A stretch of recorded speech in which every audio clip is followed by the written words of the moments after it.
తప్పకుండా ఫారూక్ షిబ్లీ గారు మళ్ళీ వస్తాను. మోహన్ రెడ్డి గారు, నేను ఆంజనేయ రెడ్డి గారిని అడిగినటువంటి ప్రశ్ననే ఎక్స్టెన్షన్గా మిమ్మల్ని అడుగుతానండి. రైతుల సమస్యల పైన కేంద్రంలో అధికారంలో ఉన్నటువంటి భారతీయ జనతా పార్టీ అధ్యక్షులు పురంధరేశ్వరి గారు కేంద్రం రైతులకు సంక్షేమ పథకాలు ఇస్తే రాష్ట్ర ప్రభుత్వం పీక్క తింటుంది అనేటటువంటి వ్యాఖ్య చేశారు. మీరు ఎట్లా కౌంటర్ ఇస్తారండి ఈ అంశం? శ్రీశైలం గారు, ఇప్పుడు వాళ్ళందరూ మాట్లాడేది మీకు సంతోషంగా ఉంది కదా. మీతో పాటు నన్ను ఒకరిని కూర్చోబెట్టి నాకు 2 నిమిషాలు ఇచ్చి వాళ్ళు ఒక్కొక్కరికి 5-10 నిమిషాలు ఇస్తే ఇంతమందికి నేను ఆన్సర్ చెప్పాల్సి వచ్చినప్పుడు నా ఆన్సర్ వినకుండా మీరు కట్ చేస్తే తర్వాత ఇప్పుడు జగన్మోహన్ రెడ్డి గారిని కూడా ఇదే విధంగా చేస్తున్నారు. ఆంధ్రప్రదేశ్ లో మొత్తం అన్ని పార్టీలు కలిసి సింగిల్ గా మేము ఉన్నామని చెప్పి మేమంతా కలిసి వచ్చేదో జనం నమ్ముతారు, జనం నమ్మితే గెలుస్తామనే విధంగా వాళ్ళు ఉన్నారు. ఏం మాట్లాడుతున్నారు? ఎవరికి బుద్ధి పుట్టిందో వాళ్ళు మాట్లాడుతున్నారు. ఆంజనేయ రెడ్డి గారు పెద్దలు ఆంజనేయ రెడ్డి గారు కూర్చున్నారు, పక్కన విశ్లేషకులు ఉన్నారు. ఆంజనేయ రెడ్డి గారు చెప్పాల్సిన అవసరం ఉంది. ప్రత్యేక హోదా ఇవ్వవలసిన బాధ్యత ఎవరిపైన ఉంది? ఈ ప్రత్యేక హోదా ఇవ్వకుండా ఉన్న వ్యక్తులతో పొత్తు పెట్టుకోవడానికి సిగ్గు లేదా? పవన్ కళ్యాణ్ గారికి ఎట్ట మాట్లాడుతున్నారు? పవన్ కళ్యాణ్ గారు నిజంగా సిగ్గు వానం ఉంటే ఆ రోజు తిరుపతిలో చెప్పినటువంటి మీటింగ్ తో కట్టుబడి మాట్లాడాల్సిన బాధ్యత పవన్ కళ్యాణ్ లేదా? ఈ రోజు మళ్ళీ పెట్టుకునేటప్పుడు ఇప్పుడైనా ఆలోచన చేయాల్సిన అవసరం లేదా? ఇదే పవన్ కళ్యాణ్ గారు ఎన్నిసార్లు చెప్పినా నాకు ఢిల్లీలో పెద్ద పలుకుపడింది, నాకు బీజేపీ నాయకులతో పెద్ద ఇంత పట్టుబడింది, నేను అనుకుంటే ఏమైనా చేస్తా, జగన్ జైల్లో పెట్టిస్తా. మరి ఇన్ని గణకారాలు చేసే పెద్ద మనుషులు ఆంధ్రప్రదేశ్ ప్రత్యేక హోదా ఇప్పించమని చెప్పాల్సిన బాధ్యత వీళ్ళకి లేదా? వీళ్ళ బీజేపీలకు ఇవ్వాల్సిన బాధ్యత లేదా? వీళ్ళందరూ కలిసి వచ్చి వీళ్ళని చూసి జనం ఓట్లేస్తారా? వీళ్ళు పెద్ద ఘనకార్యాలు ఆంధ్రప్రదేశ్ కి చేసినారు. చంద్రబాబు నాయుడు రాష్ట్రంలో అన్ని కార్పొరేషన్లు అప్పులు పెట్టి కోట్లాది రూపాయలు అప్పులు చేసి రాష్ట్రం ఏదో పసుపు కుంకమని చెప్పి కోట్లు ఇచ్చేసి పెట్టి అప్పులు చేసి పెట్టిన తర్వాత అప్పులన్నీ పూడ్చుకుంటూ ప్రతి దాంట్లోనూ ప్రతి కార్పొరేషన్ విద్యుత్ పైన అప్పు ఉంది, ఎడ్యుకేషన్ పైన అప్పు ఉంది, ఆరోగ్యశ్రీ పైన అప్పు ఉంది. ప్రతి అప్పును జగన్మోహన్ రెడ్డి గారు రైతులకు సంబంధించిన ఇన్పుట్ సబ్సిడీ పైన అప్పు ఉంది. ఆ అప్పులు కట్టుకుంటూ రాష్ట్రంలో ఇచ్చినటువంటి ప్రతి హామీ నెరవేరుస్తూ రాష్ట్ర చరిత్రలో ఏ ముఖ్యమంత్రి చేయని విధంగా ఆంధ్రప్రదేశ్ కు సంబంధించినటువంటి ప్రతి కార్యక్రమాన్ని విజయవంతంగా ముందుకు నడిపించడమే కాకుండా 2 సంవత్సరాలు కరోనా వస్తే ఇంట్లో కూర్చోబెట్టి వాలంటీర్ వ్యవస్థ ద్వారా వాళ్ళ ఇళ్లకు అన్నంతో పాటు మొత్తం బియ్యం మందులు మాత్రలు అన్ని తీసుకుపోయి చేర్చినటువంటి ముఖ్యమంత్రిని పట్టుకొని ఇష్టం వచ్చినట్టు ఆయన ఏదో దుర్మార్గ పాలన జరుగుతుందంట, ఈ ఆంధ్రప్రదేశ్ పాలనే లేదంట, ఈ ఆంధ్రప్రదేశ్ సంక్షేమాలే లేవంట. సంక్షేమ కార్యసారథి జగన్మోహన్ రెడ్డి భారతదేశంలో మొత్తం ఎత్తికి లైట్ వేసి ఇట చూసి ఎవరయ్యా సంక్షేమ సారథి అంటే ఒక్క జగన్మోహన్ రెడ్డి నిష్పక్షపాతంగా ఒక్క పైసా ఖర్చు కాకుండా ఇంటికి రైతు ఇంటికి బెనిఫిషియర్ ఇంటికి చేర్చినటువంటి ఏకైక ముఖ్యమంత్రి జగన్మోహన్ రెడ్డి అని జనం భావిస్తున్నారండి. మీరు అన్ని పార్టీలు కలిసి మీరు అందరూ కలిసి జగన్మోహన్ రెడ్డి గారిని ఏకాకిం చేసి ఇష్టం వచ్చినట్టు వాడుకుంటే జనం నమ్ముతారులే అనుకుంటున్నారు. 14 సంవత్సరాలే పవన్ కళ్యాణ్ గారు పార్టీ పెట్టి 10 సంవత్సరాలు కాదు 14 సంవత్సరాలైతే ఆఫ్టర్ ఆల్ ఒక ఎమ్మెల్యే గెలిచలేని పవన్ కళ్యాణ్ వచ్చి రాష్ట్రంలో మేము పరిపాలన చేసి ముఖ్యమంత్రి అయ్యి మళ్ళా జనాలకు మేలు చేస్తారట. చంద్రబాబు నాయుడు 14 సంవత్సరాలు ముఖ్యమంత్రిగా ఉన్నటువంటి వ్యక్తి పేదలకు పెన్షన్ ఇవ్వకుండా పెన్షన్ ఇచ్చే పెన్షన్లు కూడా వాళ్ళ కుటుంబాలకు కేవలం వాలంటీర్ల వ్యవస్థను పెట్టుకొని జన్మభూమి కమిటీలు పెట్టుకొని ఆ జన్మభూమి కమిటీల దగ్గర ఇంటికాడ పని చేస్తాను, వాళ్ళకి జీతానికి పోతాను, వాళ్ళకి లంచం ఇచ్చాను, వాళ్ళకి ఇస్తే వాళ్ళకు వాలంటీర్ వ్యవస్థ ఈ జన్మభూమి కమిటీ ద్వారా పెన్షన్లు ఇచ్చినారు. ఆ జన్మభూమి కమిటీ ఒక్కొక్కరు 100 నుండి 150 వరకు పెన్షన్లు వాళ్ళ దగ్గర పెట్టుకున్నారు. రాష్ట్రాన్ని భ్రష్టు పట్టించినారని జనం భావించినారు. అడిగిన ప్రశ్నకు జవాబు చెప్తే నేను సంతోషిస్తానండి ప్లీజ్. మళ్ళీ ఎక్కడ రాష్ట్రంలో 1,75,000 కోట్ల రూపాయలు రైతులకు సరాసరిగా జగన్మోహన్ రెడ్డి గారు వచ్చిన తర్వాత రైతులకు అందించిన మేము గతంలో 60,000 కోట్ల రూపాయలు తెలుగుదేశం పార్టీ ఉన్నప్పుడు అందించినారు. ఇంత పెద్ద ఎత్తున రైతుల కోసం మేము చేస్తుంటే రైతులు మా గురించి తిట్టుకుంటారు. ఆ రైతులు ఏమన్నా తిట్టుకుంటే బీజేపీని తిట్టుకోవాలా? 2.5 వేసి మేము ఘనకార్యాలు చేసినామని చెప్పి రైతులు చెప్పుకుంటే రైతులకు వాళ్ళు ఏం చేస్తున్నారు? పోలవరం గురించి మాట్లాడుతున్నారు. పోలవరం పూర్తి చేయాల్సింది ఎవరు? పోలవరం అవినీతి జరిగిందని చెప్పినటువంటి ఎవరు? పెద్ద మనిషి నరేంద్ర మోడీ గారు చెప్పినారు. నరేంద్ర మోడీ గారు చెప్పి ఏటీఎం లాగా వాడుకుంటున్నారు.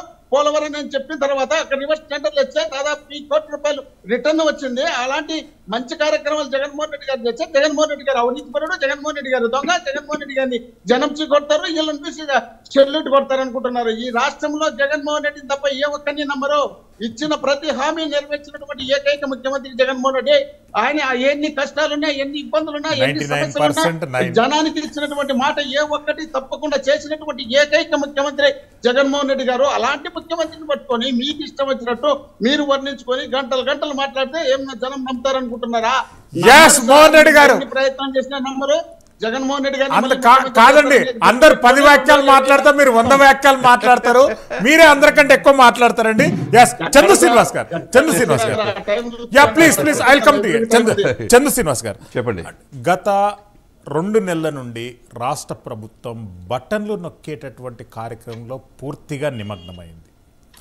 మొన్న ఒక్కరోజు వర్కింగ్ డే రోజే 6 పథకాలకు రాష్ట్ర ప్రభుత్వం బటన్ నొక్కడం జరిగింది. అంటే ఎఫ్ఆర్ఎంబి కంటే కూడా ఎక్కువ వరకు అప్పులు కానీ నిధులు కానీ విచ్చలవిడిగా ఖర్చు అవుతున్నాయి. వచ్చేటటువంటి ప్రభుత్వాలపైన ఆర్థిక భారం పడాలనేటటువంటి ఉద్దేశంతో అధికార పార్టీ ఇలా చేస్తుందని కొన్ని విపక్షాలు ఆరోపిస్తున్నాయి. ఎట్లా స్పందిస్తారు? డెఫినెట్గా అంటే రెడ్డి గారు ఆయన నాయకుడు కాబట్టి మళ్ళీ ముఖ్యమంత్రి అవ్వాలి, ఇంతకాలం దేశంలో ఎవరు లేని ముఖ్యమంత్రి ఆదర్శపాలనంటే వై నాట్, ప్రజల చేతిలో ఉన్నది అది. 175 ఇవ్వాలా, ఎన్ని సీట్లు ఇవ్వాలనేది. ఇక్కడ వాస్తవంగా గ్రాస్ రూట్ లెవెల్లో ఏంటి పరిస్థితి అనేది ప్రజలు చూస్తున్నారు. ఇప్పుడు మోడీ గారు ఏం చేస్తున్నారు, పోలవరం ఇది కాలేదు ఏటీఎం అని చెప్పేసి అంటున్నారు. మరి మీరు ఎందుకు అడగలేదు మీ నాయకుడు అని చెప్పేసి నేను స్ట్రైట్గా మిమ్మల్ని అడిగాను సార్. శిశల్ గారు 20 మంది ఎంపీలు 22 మంది ఎంపీలు ఇస్తే కేంద్రంలో ఎవరు ప్రధానమంత్రి అయినా మెడలు ఉంచుతానన్న వ్యక్తి ఎందుకు స్పెషల్ స్టేటస్ ఈ రోజు వరకు అడగలేదు? బీజేపీ లేదని చెప్పి పవన్ కళ్యాణ్ చేయలేదని, పవన్ కళ్యాణ్ కాదు కదా ఓట్లేసింది ఇక్కడ ఒక్కటి సార్, పవన్ కళ్యాణ్కి వేయలే అక్కడ ఓట్లు, పవన్ కళ్యాణ్ 2 చోట్ల నిలబడిన ఓడిచ్చారు. అయినా ప్రజల కోసం నేను పోరాడుతాను, అఖిలపక్ష మీటింగ్ వేయండి, విశాఖ స్టీల్ ప్రైవేట్ పరం ఆపంటే దానికి వెళ్ళలేదు, పోలవరం విషయంలో కూడా వెళ్దామని చెప్తే దానికి వెళ్ళలేదు. ఒకటి సార్, మీరేం చేస్తున్నారు సార్ రెడ్డి గారు? మీరు మెడలు వంచుతానని చెప్పేసి చాలా సార్లు ఢిల్లీ వెళ్ళి, సార్ రెడ్డి గారు చాలా సార్లు మీరు ఢిల్లీ అమిత్ షా గారిని మోడీ గారిని కలిశారు కదా, ఏ రోజన్నా స్పెషల్ స్టేటస్ గురించి అడిగారా? ఏ రోజన్నా స్పెషల్ స్టేటస్ గురించి మీరు అడిగారా? కాదు సార్ రెడ్డి గారు, స్పెషల్ స్టేటస్ గురించి ఏ రోజైనా మీరు అడిగారా? 3 నెలలు పార్లమెంట్ లో అడిగినాం, జగన్మోహన్ రెడ్డి గారు వెళ్ళినప్పుడు ప్రధానమంత్రి గారితో అడుగుతున్నారు, మీరే బీకేమీ చెప్తారు, మీరేమన్నా పక్కన కూర్చుంటారా? మీకేంటి తెలుసు? అడిగి వస్తారు, అడిగి వచ్చిన తర్వాత వాళ్ళు చేయాల్సింది వాళ్ళు చేయాలి. కానీ ఇంకా 3 నెలలు మీ చేతిలో ఉన్నది. కాదు సార్ రెడ్డి గారు, మీకు 3 నెలలు మీ చేతిలో ఉన్నది. ఇంతవరకు ఏమీ చేయకుండా మీకు ఎలా మళ్ళీ ముఖ్యమంత్రి అవుతారు సార్? మీరు మీ మీద ఆరోపణలు ఏమన్నారు? అసలు ఈ దేశంలో 10.5 సంవత్సరాల నుంచి 10.5 years నుంచి బెయిల్ పైన ఉన్న ముఖ్యమంత్రి ఎవరైనా ఉంటే మీరు కాదా అని అడుగుతున్నా. 38 క్రిమినల్ కేసులు మీ మీద ఇవ్వాలన్నా, పవన్ కళ్యాణ్ విమర్శిస్తారు, పవన్ కళ్యాణ్కి లేదు అంటారు, పవన్ కళ్యాణ్ అడగమంటారు. పవన్ కళ్యాణ్ ఎందుకు అడగాలండి? ఓట్లేసింది మీకు, కోట్ల మంది 51.5% ఓట్లు మీకు వేసినప్పుడు, 50% మీకు ఓట్లు వేసినప్పుడు వాళ్ళ తరపున స్పెషల్ స్టేటస్ అడగాల్సిన బాధ్యత మీకు ఉందా లేదా? పోలవరం పూర్తి చేయాల్సిన బాధ్యత మీకు ఉందా లేదా? తీర ప్రాంతంలో పరిశ్రమలు పెట్టాల్సిన బాధ్యత మీకు ఉందా లేదా? జాబ్ క్యాలెండర్ రిలీజ్ చేయాల్సిన బాధ్యత మీకు ఉందా లేదా? మద్యం నిషేధిస్తున్నారు, మద్యం వేర్లైపోతుంటే అలానే చూస్తా ఎందుకు ఉండిపోతున్నారు? ఎందుకు 10.5 లక్షల కోట్లకి ఆంధ్రప్రదేశ్ అప్పు తీసుకొచ్చారు? ఏం బటన్ నొక్కితే పథకాలు ఇస్తారన్నారు? ఎవరి డబ్బులు ఎవరు ఇస్తున్నారు? ఇక్కడ ఎవరి డబ్బులు? ప్రజల డబ్బుకే మీరు ఇస్తున్నారు తప్పితే మీ జేబులో ఏమి ఇవ్వట్లా. ఏ రోజు మీ జేబులో ఇవ్వట్లా. కౌలు రైతులకు పవన్ కళ్యాణ్ అన్న కోట్ల రూపాయలు ఖర్చు పెట్టి కౌలు రైతులకు ఇస్తున్నాడు. ఎక్కడ బోట్లు తగలబెడితే అక్కడ ఇస్తున్నారు, ఉద్దానం బాధితుల కోసం ఇస్తున్నాడు. ఎక్కడ సమస్య ఉంటే ఆయన చేస్తున్నాడు.